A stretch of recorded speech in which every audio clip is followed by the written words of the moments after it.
Last class में हम लोग application of heating effect of electric current पे डिस्कस कर रहे थे। लेक्चर के लास्ट में इलेक्ट्रिक फ्यूज के बारे में डिस्कस कर रहे थे, जो कि कंप्लीट नहीं हुआ था।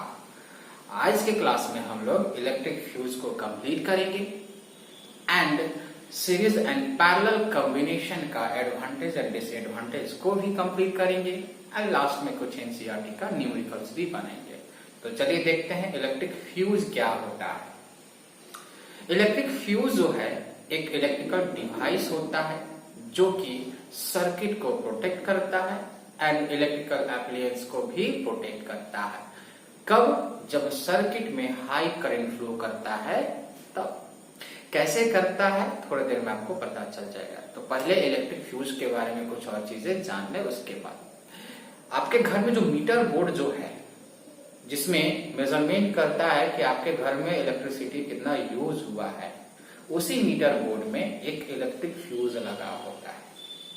कुछ ऐसा लगा होगा, प्लग टाइप का। ठीक है, आपको मैं डायग्राम बना के दिखाता रहा हूं ताकि पूरा समझ में आ जाएगा कैसा होता है। ये कुछ ऐसा होता है, एग्जैक्ट डायग्राम नहीं बनेगा, ठीक है। कुछ ऐसा होता है, उसको आप जब निकालिएगा तो उसमें 4 पिन लंबा लंबा लगा होगा, वो इस तरह से होगा। उस पिन में आप देखेंगे क्रॉस वाइज एक पतला वायर ज्वाइंट होता है, इसमें इस तरह लगता होता है, इसमें एक वायर से लगा होता है। ये वायर को हम लोग फ्यूज वायर बोलते हैं, फ्यूज वायर बोलते हैं। और ये फ्यूज वायर जो है एक्चुअली बना होता है मेटल का बना होता है या इसके एलॉय का बना होता है। जैसे फॉर एग्जांपल एल्युमिनियम हो गया, कॉपर हो गया, लीड हो गया, इट यानी कि जो इलेक्ट्रिक फ्यूज में जो वायर जो लगा होता है पतला वायर, जिसको हम लोग फ्यूज वायर बोलते हैं, वो किस चीज से बना होता है? या मेटल से या उसके एलॉय से, जैसे एल्युमिनियम, कॉपर, लीड। बात समझ गए? और एक चीज सुने, हर जगह ऐसा इलेक्ट्रिक फ्यूज नहीं होता है, कहीं कहीं आपको दूसरा टाइप का इलेक्ट्रिक फ्यूज दिखेगा। जैसे देखिए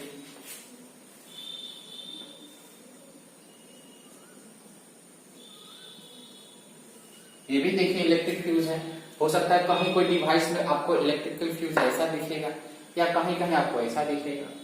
वो मॉडल अलग अलग है, डिजाइन अलग अलग है, बट सब फ्यूज का एक ही काम है, सर्किट को प्रोटेक्ट करना जब हाई करंट फ्लो करेगा तब। क्लियर? तो डिजाइन पे मत जाइए, इसके काम पे जाइए कि करता क्या है। क्लियर? गुड। अब एक चीज और इम्पोर्टेंट बात कि हर इलेक्ट्रिक फ्यूज का करंट का वैल्यू डिफाइंड होता है, यानी करंट का वैल्यू लिमिट किया होता है। जैसे फॉर एग्जांपल कि ये इलेक्ट्रिक फ्यूज के पास जो करंट की वैल्यू का जो लिमिटेशन है, मान लीजिए 5 एम्पियर। इसका मतलब क्या है? जैसे आप मार्केट में जाएंगे तो आप बोलिएगा दुकानदार से कि हमें एक इलेक्ट्रिक फ्यूज चाहिए, तो वो बोलेगा कितना एम्पियर का, तो आपको लगेगा क्या बोल रहे हैं, तो आप बोलेंगे 5 एम्पियर, 6 एम्पियर, 7 एम्पियर। वो आपको सिखाएंगे किसे बोलना है, ठीक है, बट थोड़ा सा और देख लें। तो वो आपको बोलेगा कि कितना एम्पियर का, तो आप बोलेंगे 10 एम्पियर का या तो 5 एम्पियर का। इसका मतलब क्या है कि उस इलेक्ट्रिक फ्यूज के पास जो करंट का जो लिमिटेशन है, इसका मतलब क्या है ये समझेंगे, बहुत इंपॉर्टेंट है। जैसे मान लीजिए इलेक्ट्रिक फ्यूज के पास 5 एम्पियर का लिमिटेशन है। अगर हम इस फ्यूज को इलेक्ट्रिक सर्किट में ज्वाइन करते हैं, लगाते हैं, तो अगर मान लीजिए सर्किट में 5 एम्पियर से ज्यादा करंट फ्लो कर रहा है, तो ये वायर जो होगा फ्यूज वायर, ये मेल्ट कर जाएगा। क्या कर जाएगा? मेल्ट कर जाएगा। क्यों कर जाएगा? क्योंकि ये इलेक्ट्रिक फ्यूज जो है इसका लिमिटेशन 5 एम्पियर का है और सर्किट में 5 एम्पियर से ज्यादा फ्लो कर रहा है, तो ये तो बर्दाश्त करेगा 5 एम्पियर तक ही। 5 एम्पियर से जैसे ही ज्यादा इस वायर में फ्लो करेगा, ये क्या कर जाएगा? मेल्ट कर जाएगा। मेल्ट करेगा तो टूट जाएगा। बात समझ रहे हैं? अगर मान लीजिए सर्किट में less than 5 ampere current flow कर रहा है, तो ये मेल्ट नहीं करेगा, सेफ रहेगा। बात समझ। अभी हम ये नहीं बता रहे हैं कि कैसे वर्क करता है, अभी जस्ट मैं बता रहा हूं कि इस फ्यूज के पास जो करंट का जो वैल्यू का लिमिटेशन है उसके बारे में समझा रहा हूं। क्लियर। मान लीजिए कि ये इलेक्ट्रिक फ्यूज है 10 एम्पियर का है।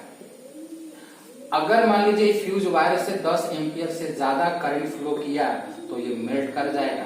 ये क्या कर जाएगा? मेल्ट कर जाएगा।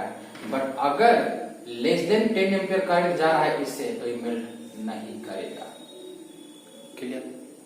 मेल्ट क्यों कर रहा है? करंट ज्यादा फ्लो करने से, कम करने से क्यों नहीं कर रहा? तो हम लोग पढ़े हैं H equal to I square R D. जब रेजिस्टेंस और टाइम अगर कांस्टेंट होगा तो H जो होगा डायरेक्टली डिपेंड करेगा आई स्क्वायर। यानी कि अगर आई बढ़ेगा तो हीट ज्यादा होगा, आई कम होगा हीट कम होगा। यानी कि जब इस वायर से करंट ज्यादा फ्लो करेगा तो हीट ज्यादा होगा, हीट ज्यादा होगा तो मेल्ट कर जाएगा। अगर करंट कम जाएगा तो हीट कम होगा तो मेल्ट नहीं करेगा। बात समझ रहे? यानी कि अगर इस फ्यूज वायर का जो करंट का जो लिमिटेशन है कि इतना ही पास कर सकता है, इससे ज्यादा करेगा तो ये हीट होके मेल्ट हो जाएगा, अगर इससे कम जाएगा तो हीट होके मेल्ट नहीं होगा, हीट होगा ही नहीं जाएगा। क्लियर।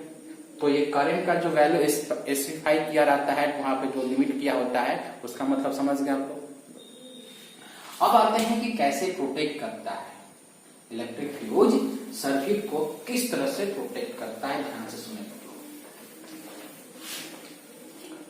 जैसे मान लीजिए एक सर्किट है और उस सर्किट में करंट फ्लो कर रहा है। अब उस सर्किट को हमें बचाना है हाई करंट से। क्या करना है? हाई करंट से बचाना है।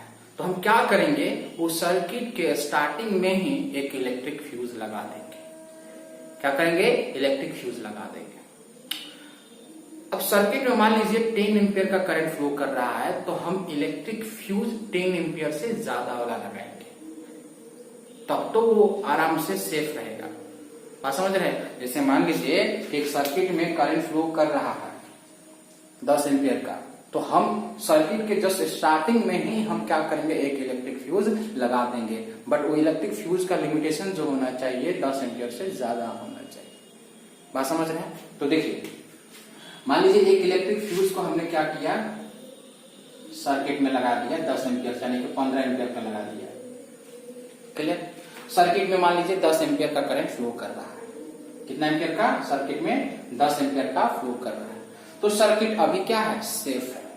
बट जैसे ही सर्किट में 15 एम्पियर से ज्यादा करंट फ्लो करेगा तो जो फ्यूज लगा है उस फ्यूज का जो वायर होगा वो क्या कर जाएगा? मेल्ट कर जाएगा। क्यों मेल्ट करेगा? क्योंकि ये सर्किट जो फ्यूज जो है इसका लिमिटेशन 15 एम्पियर है।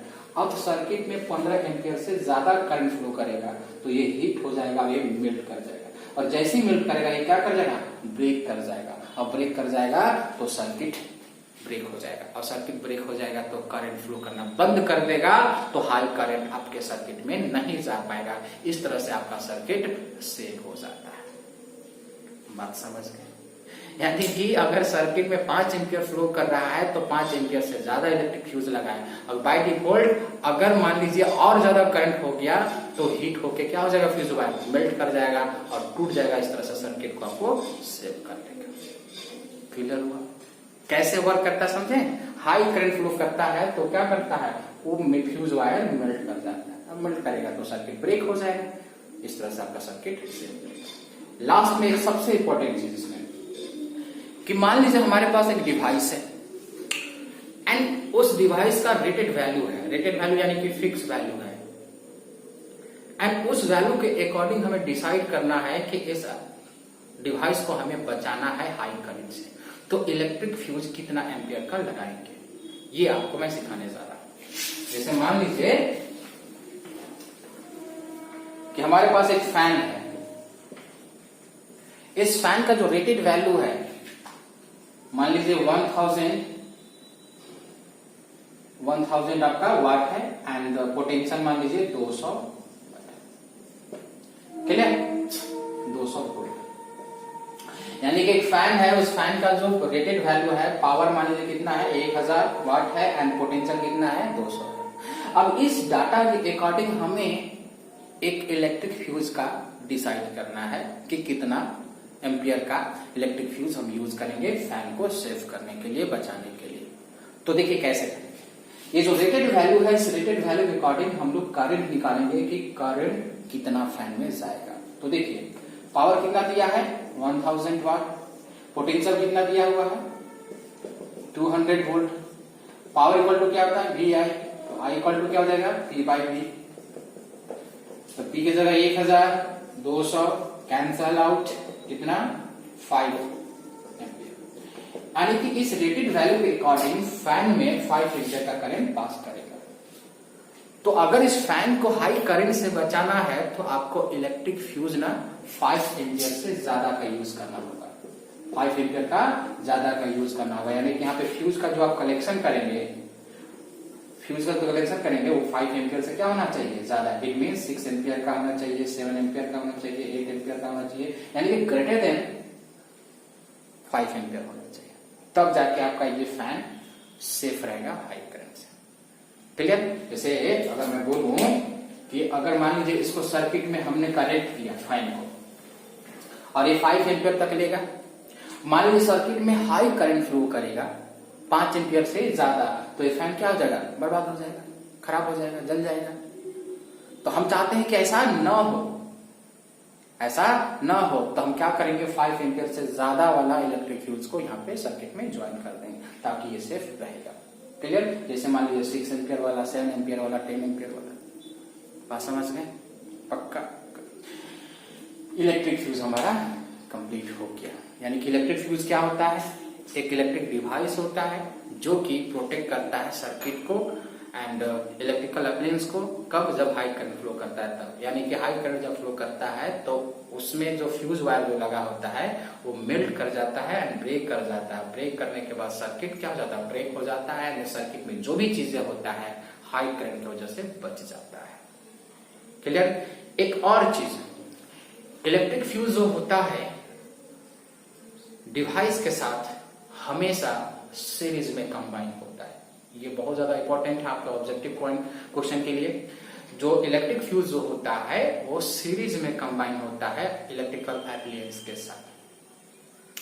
क्लियर। एंड सबसे इंपॉर्टेंट एक और चीज, हमेशा बिगिनिंग में होता है। जैसे घर में आपका इलेक्ट्रिक फ्यूज जो है आपके मीटर बोर्ड में लगा होता है, क्या फैन के बगल में लगा होता है, क्या टीवी के पास लगा होता है, नहीं लगा होता है, नहीं लगा होता है। तो ये घर का जो आपका सर्किट, जो घर का जो हाउसिंग जो सर्किट है उसमें जो मीटर बोर्ड है वहां पे लगा होता है, क्योंकि वहां से ही मीटर बोर्ड में ही पहला करंट आता है। यानी कि जो आप वायरिंग जो किए हैं पोल से, जो ट्रांसफार्मर से जो करंट ला रहे हैं वहां से सीधा आपका कहाँ जाता है मीटर बोर्ड में। अब मीटर बोर्ड में ही हम लोग क्या करते हैं फ्यूज लगा देते हैं। अगर हाई करंट अगर फ्लो करेगा तो पहले फ्यूज उड़ेगा, और फ्यूज उड़ जाएगा तो बाकी का जो अंदर का जो आपका सर्किट में जो भी लगा हुआ है डिवाइसेस, टीवी, कूलर, एसी, वो सब बच जाएगा। अगर फॉर एग्जांपल मान लीजिए कि टीवी के पास आप इलेक्ट्रिक फ्यूज लगा दिए तो टीवी के पहले जो आपका कनेक्शन किया हुआ है वो तो बर्बाद हो जाएगा, टीवी तो बच जाएगा बट उसके का पहले क्या हो जाएगा बर्बाद हो जाएगा। बात समझ रहे हैं। इसलिए इलेक्ट्रिक फ्यूज हमेशा सीरीज में कंबाइन होता है और सर्किट के बिगिनिंग में होता है। ये बहुत ज्यादा इंपॉर्टेंट पॉइंट हमने बताया। क्लियर हुआ यहां से। अब आगे हम लोग बात करेंगे advantage and disadvantage of series and parallel combination.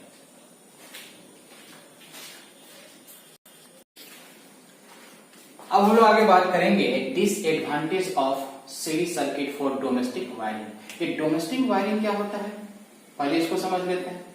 Domestic wiring यानी कि घर में हमारा जो वायरिंग किया होता है उसी को डोमेस्टिक वायरिंग कहा जाता है। क्लियर।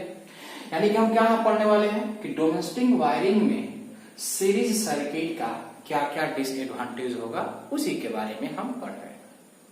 तो यहाँ पे पहला डिसएडवांटेज है कि in series circuit one appliance stop working due to some defect then all other appliance stop working. Series circuit में अगर एक भी अप्लायंस अगर काम करना बंद कर देता है किसी खराबी की वजह से तो बाकी भी काम करना बंद कर देता है।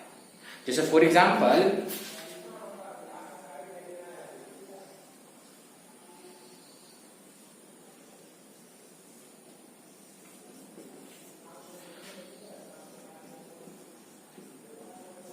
फॉर एग्जाम्पल हमने 3 बल्ब को कंसिडर किया, बल्ब 1, बल्ब 2, बल्ब 3, एंड तीनों बल्ब को हमने सीरीज में कंबाइन किया। अगर इन 3 बल्ब में से अगर एक भी बल्ब काम करना बंद किया, फॉर एग्जाम्पल ये बल्ब काम करना बंद कर दिया कुछ खराबी की वजह से, तो ये बाकी जो बल्ब है B2 और B3 ये भी काम करना बंद कर देगा। क्यों, ये समझना जरूरी है। मान लीजिए बैटरी लगा है V, इसके पास पोटेंशियल है V, करंट मान लीजिए I फ्लो कर रहा है, तो जैसे ही ये बल्ब कुछ डिफेक्ट की वजह से काम करना बंद कर देगा, इस सर्किट ब्रेक कर जाएगा। क्या कर जाएगा? ब्रेक कर जाएगा। अगर ब्रेक कर जाएगा तो करंट फ्लो नहीं करेगा, और करंट नहीं फ्लो करेगा तो ये बल्ब कैसे ग्लो करेगा? ग्लो नहीं करेगा, यानी कि वर्क नहीं करेगा। आप यहाँ पे ब्रेक का मतलब ये नहीं सोचेंगे कि टूट के बिखर गया, सिर्फ यहां पे ब्रेक हुआ है। बात समझ रहे? अगर मान लीजिए कि ये बल्ब नहीं, सॉरी ये बल्ब खराब होता, अगर ये भी बल्ब खराब होता फिर भी सर्किट क्या होता है? इस जगह पर ब्रेक करता है, और सर्किट ब्रेक होता तो करंट फ्लो नहीं करेगा, तो करंट नहीं फ्लो करेगा तो ना ये काम करेगा ना ये काम करेगा। आप ऐसा नहीं सोचेंगे कि अगर ये खराब हो गया तो सर यहाँ ब्रेक किया है, करंट यहाँ तक आ ही जा सकता है ना। अरे करंट अगर हायर पोटेंशियल से चला है तो उसको लोअर पोटेंशियल तक आना चाहिए। अगर यहाँ पे ब्रेक हो गया तो यहाँ पे करंट कैसे आएगा? नहीं आएगा। इसीलिए कि अगर सीरीज में एक भी अगर अप्लायंस अगर काम करना बंद कर देता है तो बाकी भी काम करना बंद कर देगा, क्योंकि सर्किट ब्रेक कर जाता है, और सर्किट ब्रेक कर जाएगा तो करंट हायर से लोअर पोटेंशियल तक नहीं जाएगा, और नहीं जाएगा तो कैसे वर्क करेगा? बात समझ गए ना? Point number 2। पॉइंट नंबर 2 में कहा है कि in series circuit the appliance do not get the same voltage as that of the power supply line. Series circuit में कहता है कि सारे एप्लायंस को सेम पोटेंशियल नहीं मिलता है जो सप्लाई किया गया है, यानी कि जो सप्लाई करते हैं वो सारा पोटेंशियल उन सारे एप्लायंस को नहीं मिलता है जो सीरीज में कंबाइन होते हैं। जैसे आपको दिखाता हूं,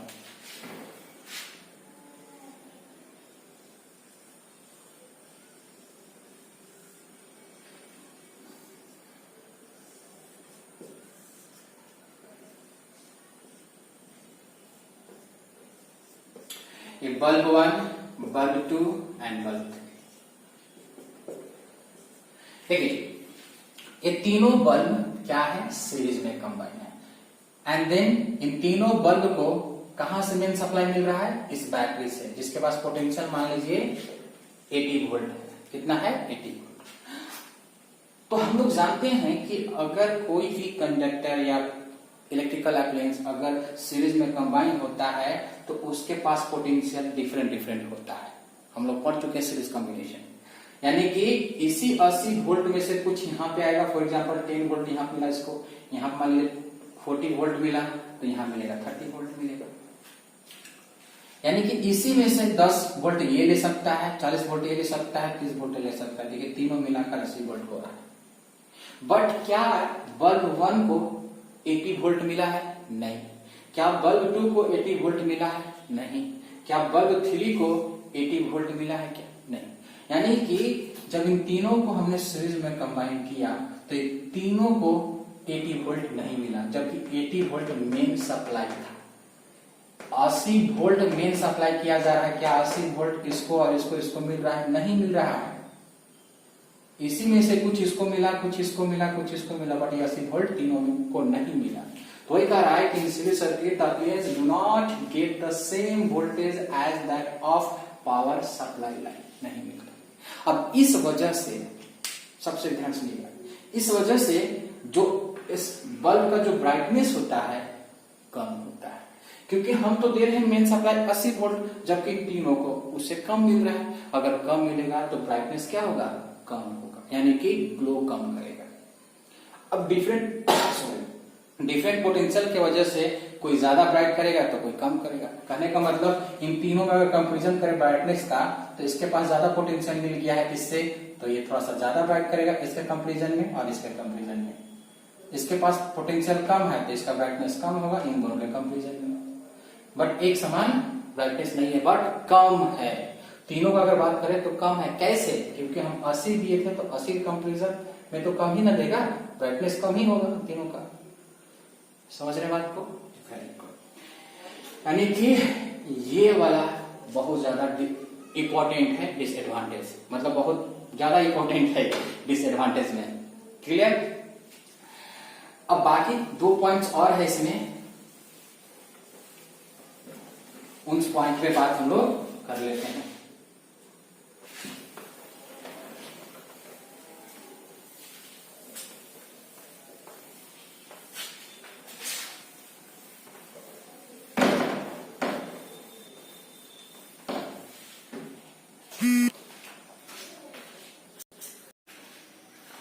हमारा नेक्स्ट पॉइंट है point number 3। In series circuit all the electrical appliance have only one switch due to which they can not be turn on और ऑफ सेपरेटली।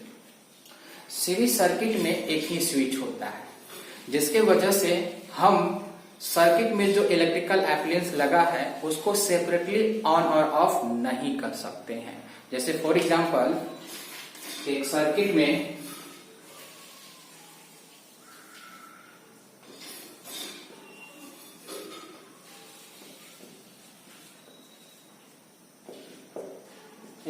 में तीन बल्ब है जो कि सीरीज में कंबाइन है। क्लियर? तो जैसे मान लीजिए सर्किट में हम क्या किए, एक स्विच लगा दिए। ये क्या है? स्विच है। अभी क्या है? ऑफ है।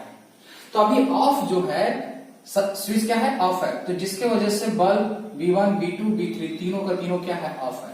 पर जैसे ही स्विच को ऑन करूंगा ये तीनों बल्ब क्या करेगा? ग्लो करना शुरू कर देगा। बट एक सिंगल स्विच होने की वजह से हम यहाँ पे सेपरेटली यहाँ पे ऑन ऑफ नहीं कर सकते। जैसे मान लीजिएगा हमें कि बल्ब 1 को ऑफ करना है और इन दोनों को ऑन करना है, क्या पॉसिबल है? नहीं। अगर मान लीजिए इसको ऑफ करते हैं तो तीनों ऑफ हो जाएगा, अगर ऑन करते हैं तो तीनों ऑन हो जाएगा।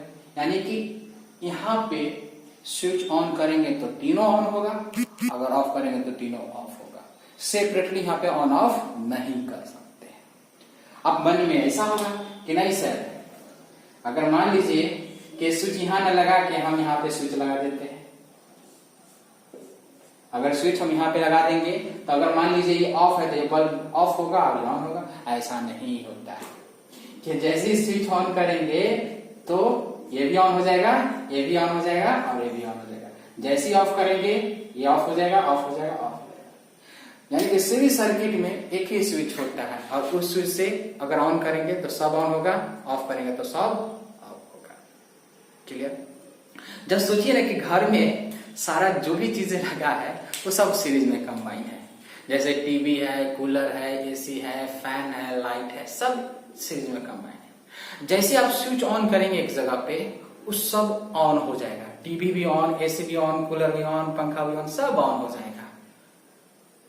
सोच लीजिए, आपको टीवी देखना था, आपने स्विच ऑन किया, देखेंगे सब कुछ ऑन हो गया। आपको फैन जलाना था, आप ऑन किए, सब ऑन हो गया। टीवी भी चल रहा है, एसी भी चल रहा है, सब ऑन रहा है। कितना बड़ा बात है कि नहीं? है ना डिसएडवांटेज? क्लियर हुआ? ये बहुत प्रॉब्लम होता है। क्लियर ना? यानी कि सीरीज में एक स्विच होने की वजह से हम सेपरेटली ऑन ऑफ नहीं कर सकते। Point number 4। In series connection of electrical appliances, the overall resistance of the circuit increases too much, due to which the current from the power supply is। देखिए, बहुत सारा अप्लायंस है, electrical appliance है, हमने सबको क्या किया? सीरीज में कंबाइन किया। तो सीरीज में कंबाइन करेंगे तो सारे अप्लायंस के पास जो रेजिस्टेंस होंगे, उन सारे रेजिस्टेंस का अगर इक्विवेलेंट रेजिस्टेंस निकालते हैं तो बहुत ज्यादा हाई होगा, यानी कि मैक्सिमम। क्योंकि सारे अप्लायंस को हमने क्या किया है? सीरीज में कंबाइन किया है, तो उन सारे का जो रेजिस्टेंस का जो इक्विवेलेंट रेजिस्टेंस होगा वो मैक्सिमम देगा। क्यों? क्योंकि हम जानते हैं कि सीरीज में रेजिस्टेंस इक्विवेलेंट मैक्सिमम होता है। अब रेजिस्टेंस मैक्सिमम होगा तो करंट क्या हो जाएगा, कम। कैसे कम होगा, तो ध्यान से दिखाता है, तो देखिएगा ध्यान से। जैसे मान लीजिए कि एक सर्किट है, मान लीजिए फैन है, एसी है, टीवी है, ठीक है। अब इसका रेजिस्टेंस मान लीजिए R1 है, इसका रेजिस्टेंस R2 है, इसका रेजिस्टेंस R3 है। इन तीनों का अगर इक्विवेलेंट रेजिस्टेंस निकालते हैं तो क्या हो जाएगा, R1 plus R2 plus R3 हो जाएगा। यस या नो।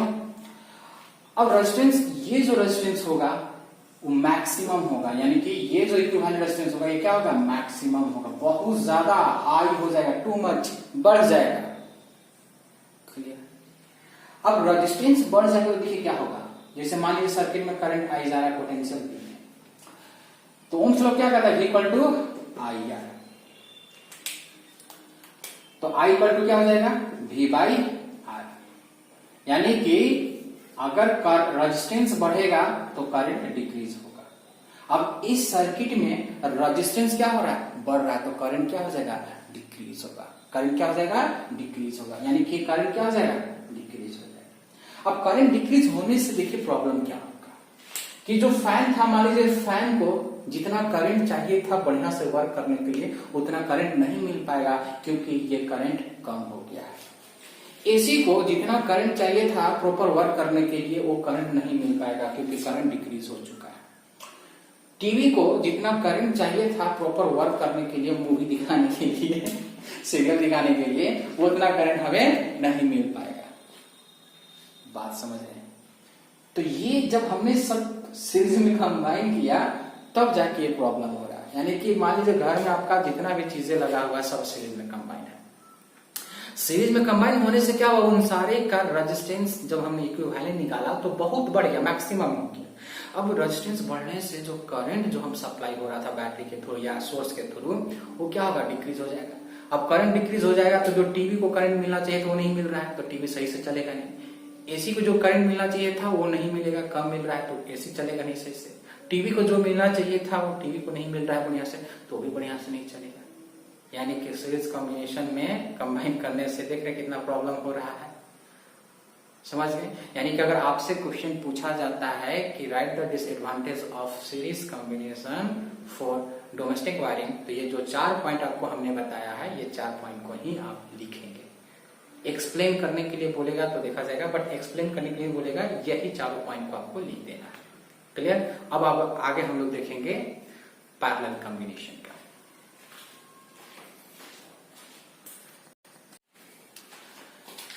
अब आगे बात करेंगे advantage of parallel circuit in domestic wiring. Domestic wiring में पैरेलल सर्किट का क्या क्या एडवांटेज है हम लोग इस पे बात करेंगे।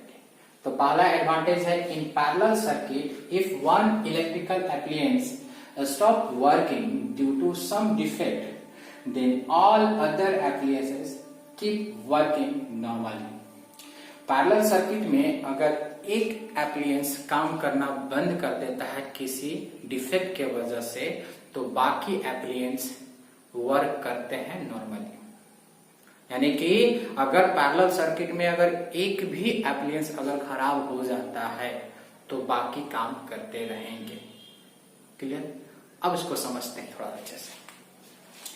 जैसे मान लीजिए एक bulb number 1 B1,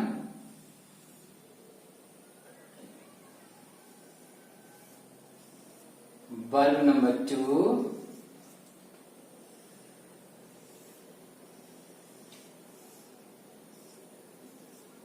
bulb number 3,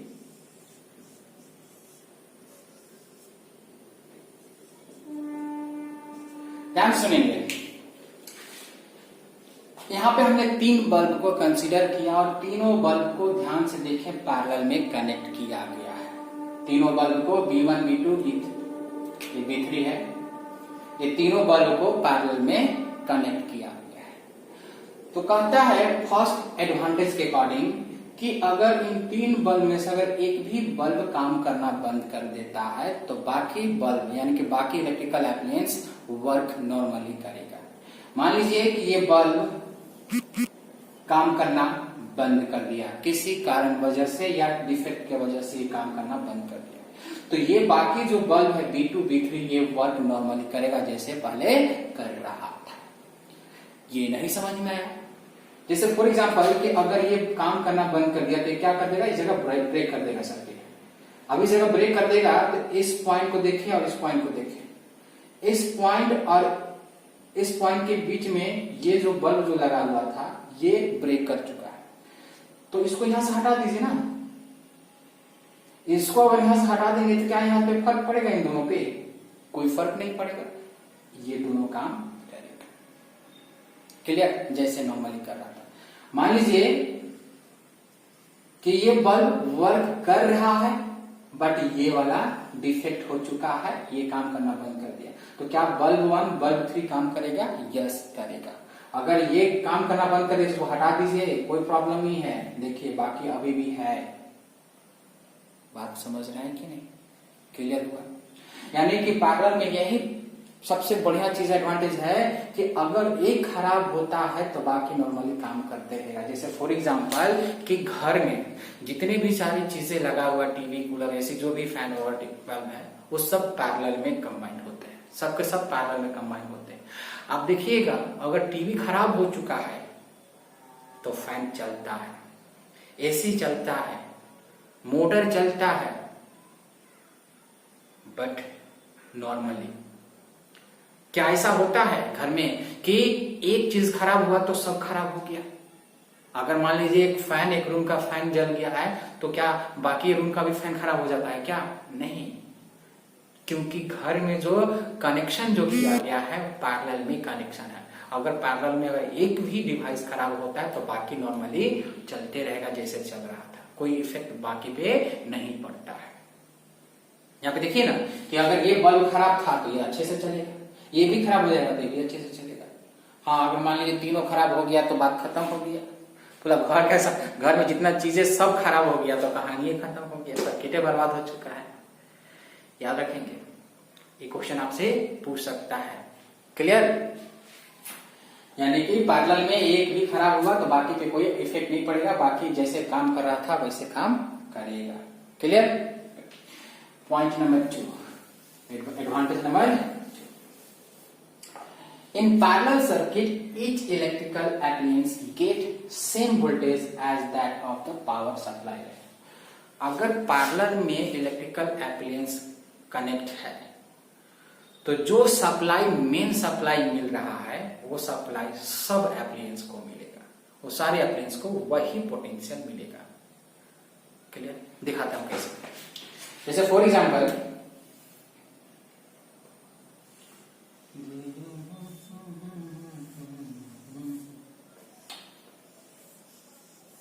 ये तो बैलून बन गया।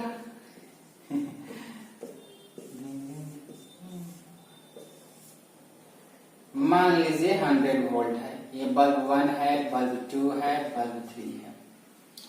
ये जो वोल्टेज है, ये जो सप्लाई है, ये मेन सप्लाई है और यहीं से हम तीनों बल्ब को सप्लाई कर रहे हैं। तो ये पोटेंशियल B1 को भी मिलेगा, इसको भी मिलेगा एंड इसको भी मिलेगा। याद कीजिए पैरेलल कॉम्बिनेशन में पोटेंशियल सेम होता है, यानी कि जो पोटेंशियल इसको मिलेगा इसको भी वही मिलेगा, इसको भी मिलेगा वही। अब यहाँ पे ध्यान से देखिए 100 वोल्ट पोटेंशियल है तो इसको भी 100 मिलेगा, इसको भी, इसको भी। ये ऑलरेडी हम लोग डिस्कस कर चुके हैं। तो यहाँ पे देख रहे तीनों बल्ब को सेम पोटेंशियल मिल रहा है। यानी कि अगर मान लीजिए हमारा घर में बहुत सारी चीजें लगा है जो कि सब पैरेलल में कंबाइंड है, टीवी, कूलर, ऐसे सब। मान लीजिए मेन सप्लाई 220 वोल्ट का आ रहा है तो 220 वोल्ट टीवी को भी मिलेगा, कूलर को भी मिलेगा, फैन को मिलेगा, बल्ब को भी मिलेगा। यानी कि घर में जितने भी चीजें लगा हुआ इलेक्ट्रिकल एप्लायंसेस सबको इक्वल पोटेंशियल मिलेगा जो मेन सप्लाई से आया। जैसे 220 वोल्ट आया है तो सबको 220 वोल्ट मिलेगा। अब इस केस में अगर सबको इक्वल मिलेगा तो सबका जो वर्किंग होगा प्रॉपर होगा। अब यहाँ पे तीनों को पोटेंशियल अगर सेम मिल रहा है, जितना हम सप्लाई किए तो तीनों को ब्राइटनेस मस्त होगा, बहुत बढ़िया ब्राइटनेस होगा, ज्यादा होगा ब्राइटनेस। समझ रहे हैं कि नहीं बात को? क्लियर हुआ? सीरीज में क्या था, ब्राइटनेस कम था क्योंकि पोटेंशियल जो दे रहे थे वो नहीं मिल रहा था हम लोग को। यहाँ पे जो पोटेंशियल दे रहे हैं वही पोटेंशियल इन लोग को मिल रहा है, तो ब्राइटनेस क्या होगा, बढ़िया ब्राइटनेस होगा। क्लियर?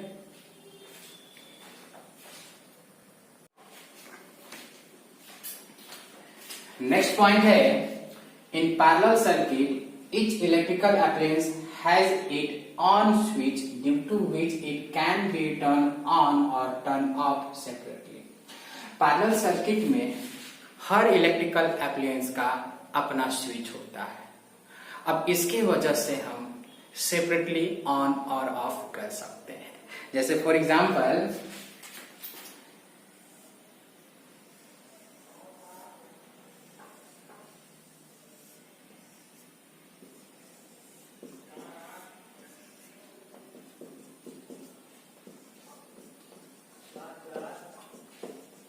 बल्ब 1 एंड बल्ब 2 दोनों पैरेलल में कंबाइंड है। तो मान लीजिए इस बल्ब का अपना स्विच है और इस बल्ब का भी अपना स्विच है, क्योंकि पैरेलल में अपना अपना स्विच होता है इन लोग का। तो अगर मान लीजिए एक बल्ब का ये स्विच है, इस बल्ब का ये स्विच है, मान लीजिए K1 स्विच 1, K2 स्विच।